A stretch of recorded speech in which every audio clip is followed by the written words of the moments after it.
Hello friends, this side Ankit and welcome in this video. आज के इस video में गाइज अपन बात करने वाले हैं कैट सीएमए कोर्स के फ्रीक्वेंटली आस्क्ड क्वेश्चन, बोले तो एफएक्यूज के बारे में अपन बात करेंगे, जिसमें इंस्टीट्यूट के द्वारा जो प्रोवाइड करवाए गए हैं उनको भी अपन चर्चा करेंगे और उसके साथ ही जो स्टूडेंट्स के डाउट रहते हैं पर्सनली जो हमें कमेंट करते हैं, मैसेज करते हैं, उनको भी मैं साथ साथ लेके चलूँगा। तो चलिए इस वीडियो में अपन बात करते हैं।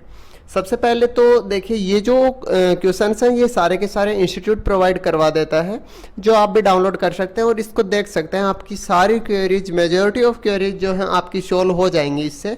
लेकिन मैं मेरे अकॉर्डिंग भी जो आप पूछते हैं वो मैं आपको साथ साथ बताऊंगा। उसके साथ ही इसमें भी जो भी आपको समझ नहीं आएगा वो मैं आपको समझाने की कोशिश करूंगा। वीडियो थोड़ा लंबा हो जाएगा, लेकिन इस वीडियो को अगर आप देख लेंगे ना तो आपको कैट के रिगार्डिंग कोई भी क्वेरी नहीं रहेगी, क्योंकि इसके बारे में स्टूडेंट्स को पता नहीं रहता, तो काफी ज्यादा क्वेश्चन उनके रहते हैं। तो चलिए एक एक करके देखते हैं। सबसे पहला क्वेश्चन अपना आता है, I am a graduate, can I take direct admission in competency level second under new syllabus 2012, यानी कि 2012 न्यू जो सिलेबस था इसका हाल ही में इसका 2016 जो सिलेबस है वो चला हुआ है। तो इसका आंसर रहता है नहीं। There is no direct entry in competency level second under new syllabus 2012, all have to taken admission in entry level first only.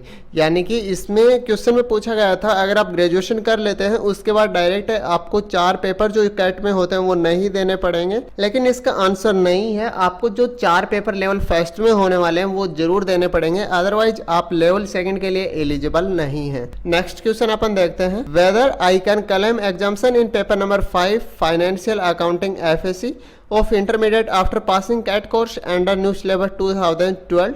तो ये यहाँ पे student who have passed CAT course under new syllabus 2012 are not eligible for getting exemption in paper number 5 financial accounting FAC.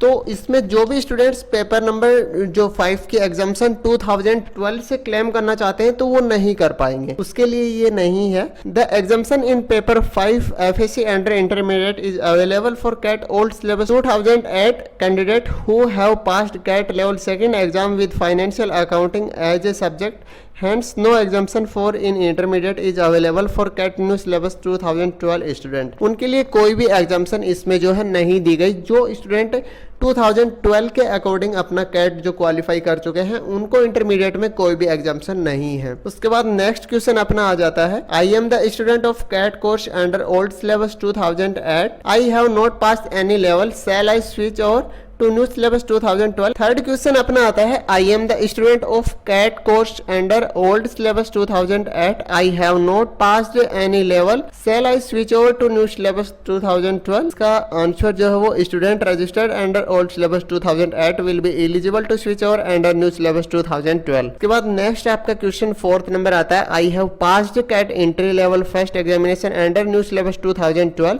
Shell I be eligible to take direct admission in intermediate. तो इसका answer यहाँ से रहता है, student who have passed entry level first under new syllabus 2012 are eligible to take direct admission in intermediate course. जो भी student 2012 के according अपना कैट पास कर चुका है वो डायरेक्ट इंटरमीडिएट में एडमिशन ले सकता है, उसके लिए आप क्वालिफाई हैं। नेक्स्ट क्वेश्चन अपना 5 नंबर आता है, I am the student of CAT course under old syllabus 2008, I have passed level first entry level under old syllabus 2008, shall I complete my CAT course under new syllabus 2012। तो इसका answer है student who have passed level first, यानी कि entry level जो pass कर चुके हैं under old syllabus will be eligible for competency level second under new syllabus 2012।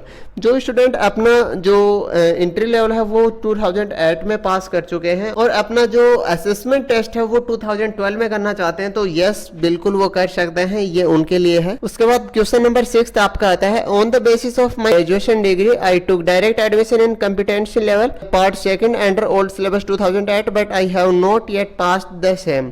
तो इसका आंसर है student who have taken direct admission in competency level second on the basis of their graduation degree can switch over in new syllabus 2012, they have to pass level first examination and assessment test for level second under new syllabus 2012, there is no direct admission in competency level under new syllabus 2012। इनके लिए कोई भी direct admission की scheme नहीं है, आपको जो है वापस से ही अपना एग्जाम देना पड़ेगा, यानी कि आप ग्रेजुएशन बेसिस पे डायरेक्ट एडमिशन नहीं ले सकते।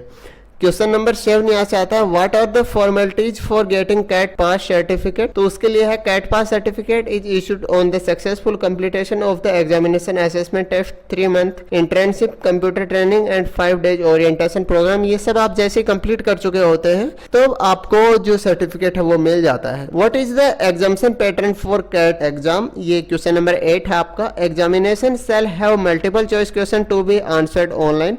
ऑनलाइन आपकी एग्जाम होती है, मल्टीपल चॉइस उसमें क्वेश्चंस होते हैं जो मैंने आपको पहले भी बताया है। नेक्स्ट आपका जो क्वेश्चन है वो आता है what will be standard of passing the CAT exam. A candidate of inter level shall be declared to have passed in the examination if he secure minimum 40% marks in each paper and aggregate of 50% of total marks. यानी कि आपके 4 paper होते हैं entry level में, चारों paper आपके total 200 marks के होते हैं जिसमें आपको एग्रीगेट 100 मार्क्स लेके आने होते हैं और पर सब्जेक्ट आपको 40% मार्क्स लेके आने होते हैं जो आप पास हो सकते हैं। यही जो आप कैट का एंट्री लेवल क्वालिफाई करना चाहते हैं उसका क्राइटेरिया है। नेक्स्ट क्वेश्चन नंबर 10 अपन देखते हैं what is the time limit for valid registration. Like registration करके स्टूडेंट्स छोड़ देते हैं, एग्जाम नहीं देते हैं, उनके लिए यहाँ पे बताया गया है। देखिए if a student fails to appear in examination within 3 years from the date of his registration the registration shall be cancelled after the expiry of said period. In such case the student has to apply for री